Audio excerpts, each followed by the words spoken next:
Some good old cocoa. Oh, hello everyone, I'm That Guy Matt and welcome back to the channel. First and foremost, happy holidays to everyone who celebrates it, and if you're just now tuning in, thank you for coming to the channel. I will be doing a 12 days of Christmas marathon, so that means that from December 13th all the way to the 25th of this month, I will be reviewing a new Christmas movie every single day.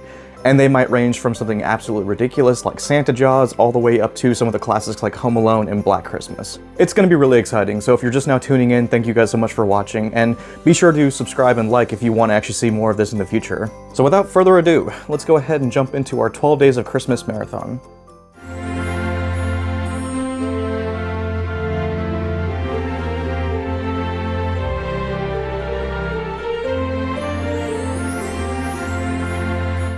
Silent Night, Deadly Night Part 2 is a holiday-themed horror film that was released in 1987, and upon its release it was met with a lot of anger and controversy. There were even protests that attempted to get the movie banned due to its violent nature, and not to mention the idea of Santa Claus being the killer. Nowadays, the Silent Night films have entered a cult-like status. It even received a remake back in 2012. Now you might be wondering to yourself as you sit in your comfy chair at home, Matt, why are you reviewing the sequel instead of the first one?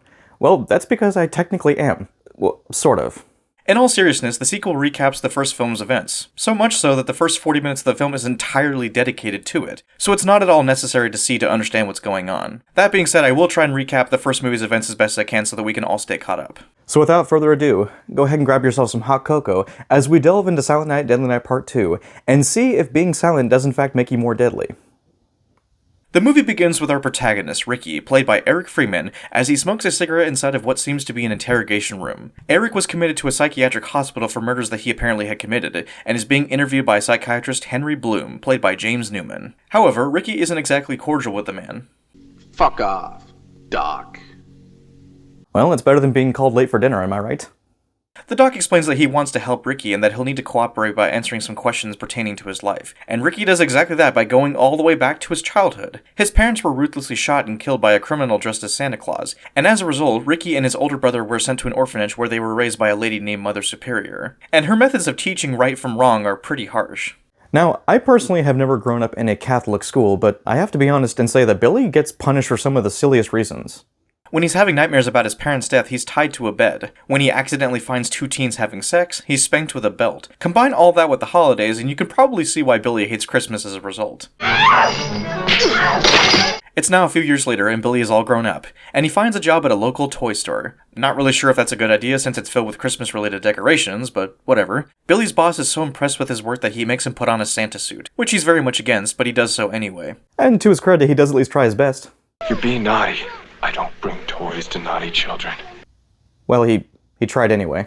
It's now Christmas Eve and the staff throw a party with plenty of food and alcohol to go around. However, two of the staff members go into the back room to make out. The guy, however, starts ripping off the girl's clothes, which obviously triggers Billy. He then violently kills the guy by suffocating him with Christmas lights and stabs the girl with a knife. The rest of the movie turns into a killing spree as Billy makes his way back to the orphanage to kill Mother Superior. A cop spots Billy and immediately shoots him, but it just turned out to be a random staff member. Yeah, let's just shoot now and ask questions later. That's a great idea. Regardless, Billy eventually shows up and kills the officer before making his way inside the orphanage. And just as he raises his axe overhead, he's shot by another officer, which kills him. I'm just sitting here feeling bad because this is now the second time that these kids have witnessed Santa getting murdered. Ricky, of course, was present during his brother's murder, which in turn sets up the sequel we're seeing now. Here it comes. The orphanage closed due to the murders that took place, but Ricky was eventually adopted and seemed to have a good childhood. Unfortunately, his father passed away, which is the catalyst for setting him off on a dark path. Evident by the fact that when he's walking on his own, he spots a couple who are having a picnic, and everything seems to be fine at first. Well, that is until the guy engages in some sexual assault, and this of course triggers Ricky. Naughty. As the guy goes to grab some more beer, Ricky steals his Jeep and repeatedly runs him over multiple times, which of course kills him. And I gotta say, the girl's reaction to this whole situation is rather hilarious. Thank you. Your boyfriend gets repeatedly run over and this is your response? I mean, like, I know that he was doing some things he probably shouldn't have been doing, but doesn't this seem a bit over the top? My old lady couldn't afford to send me to college. So I got a job. A few more years have passed, and Ricky now works as a dishwasher, and as he takes out the garbage, he witnesses a guy beating up another guy. He then wipes his face with a red towel, the color of which sets Ricky off. He then kills the guy in a hilarious way by stabbing him with an umbrella, and then opens it shortly after. Even if the film was light on the gore, I have to admit that some of the kills actually are pretty creative, so at least it's got that going for it. Ricky then talks about how he met his girlfriend and how she was the only thing he ever cared about. We then get a boring montage of the two engaging in some sexy time, so we'll skip over most of that. Thankfully, however, this is not just a friends with benefits type of thing, as the two actually do go on dates, including the movies. What's funny about this scene, though, is that they're actually watching the original Silent Night, Deadly Night on the big screen. It's about this guy who dresses up like Santa Claus and kills people. What? I'm holding you up, asshole.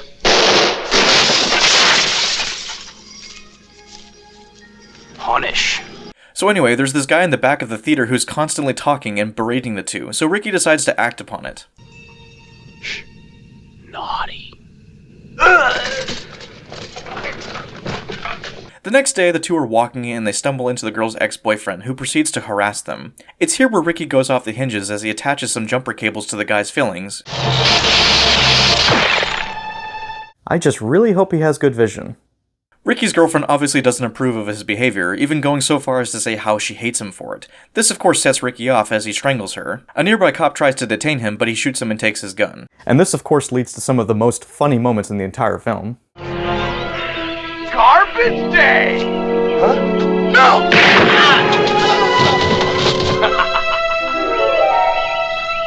Now that we're all caught up, we jump back to the hospital where the doc has been strangled with a tape recorder's film. You see, now this would explain why most technology nowadays is actually Bluetooth. And for some reason, Ricky's able to leave his room almost effortlessly, kill the hospital staff, and just walks out of the hospital like nothing happened. Now that Ricky is free, he finds a Santa suit, and his whole goal now is to finish what Billy started by killing Mother Superior. It isn't long before he finds her home and he breaks in. Now, I could just sit here and describe the next set of sequences, but they're just so hilarious that I feel like I just couldn't do them justice, so let's just go ahead and watch them, shall we? Mother Superior! I've got a present for you!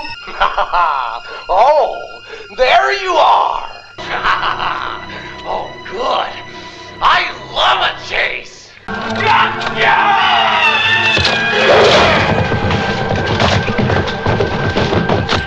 You are being very, very naughty. Naughty this!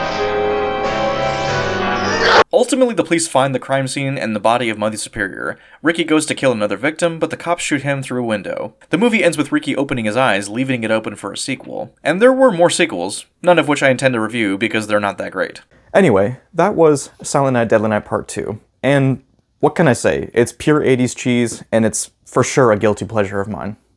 To this day, I have no idea if this film was intended to be scary, funny, or both, but one thing's for sure, it's a cult classic. It has a lot of filler admittedly, some of the parts can drag, and it's really nothing more than a generic holiday slasher, but sometimes I'm in the mood for garbage, and this film is perfect for the occasion. The rest of the acting is pretty bad, but again, I can let it slide with just how funny it is. Eric Freeman's performance alone makes this film worthwhile, especially with how over the top he comes off. Not to mention his eyebrows constantly shifting. You're good, Doc. But I know all the moves. I could squash you like a bug. What more can I say? This movie is just awesome. There are some films out there that try too hard to be bad or forced, but the filmmakers seem to take this seriously, and that's why I think it works. And I don't mean any disrespect to the filmmakers or actors here. Sometimes it's inevitable that you just make things that aren't up to par. And while this film isn't what I would consider to be good, it definitely has some entertainment value. And if nothing else, it has entered my yearly lineup of Christmas movies to watch. So overall, Silent Night, Deadly Night Part 2 is a mess of a film that features comically over-the-top acting and a fairly decent lineup of kills. If you're into these sorts of films, I would highly recommend it. Guys, thank you so much for taking the time to watch my 12 Days of Christmas marathon. I have a whole lot more coming, so just be sure to stay tuned and, be sure to look out for the next one coming tomorrow. In the meantime, guys, this has been That Guy Matt, and I will see you guys all in my next review. And until next time, have a safe and happy holidays, and I will see you guys next time. Take care.